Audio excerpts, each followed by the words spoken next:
सिलसिला नक्शबंदी जी एशिया के अंदर सब खां वॾी दरगाह दरगाह लोहा शरीफ के 5 शहजादे नशीन हज़रत इमाम अल औलिया ख्वाजा मोहम्मद सईद मुहाजिर मक्की खुसरो जिन जो 117 उर्स सालाना मुबारक हर साल जियां इन साल ब दस्तूर मुताबिक दरगाह लोहा शरीफ ते मल्हायो वियो।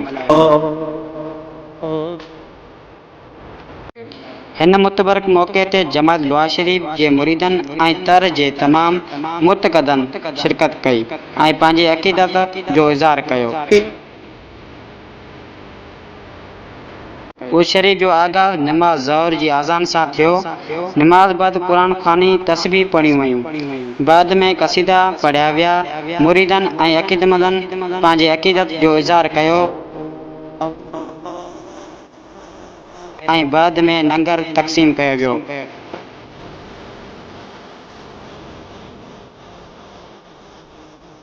कैमरामैन गुलाम अकबर जुनेजो सां गॾु अब्दुल अज़ीज़ जुनेजो, निशाद मीडिया सेल, दुआरी शरीफ बदी।